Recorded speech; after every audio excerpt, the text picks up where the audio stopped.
బ్రిటన్లో మరో breaking news చూస్తున్నాం. మధ్యప్రదేశ్ ముఖ్యమంత్రి ఎంపికలో బీజేపీ హైకమాండ్ సంచలన నిర్ణయం తీసుకుంది. సీఎం రేసులో ఉన్న సీనియర్ నాయకులు అందరినీ పక్కన పెట్టి అసలు రేసులోనే లేని మోహన్ యాదవ్ కు సీఎం పదవి కట్టబెట్టింది.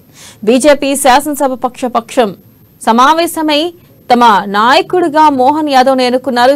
దాంతో గత 8 రోజులుగా మధ్యప్రదేశ్ సీఎం ఎంపికపై నెలకొన్న సస్పెన్స్ కు తెరపడింది. కాగా మధ్యప్రదేశ్ ముఖ్యమంత్రి ఎంపిక కోసం అంతకుముందు BJP high command Haryana CM Manohar Lal Khattar, తెలంగాణకు చెందిన బీజేపీ జాతీయ నాయకుడు డాక్టర్ కె లక్ష్మణ్ ఆశా లక్రాలతో కేంద్ర పరిశీలకులుగా నియమించింది.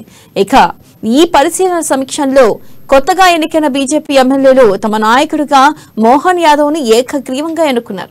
ఇక ఉప ముఖ్యమంత్రులుగా జగదీష్ దేవ్డా, రాజేష్ శుక్లాలు ఎన్నికయ్యారు.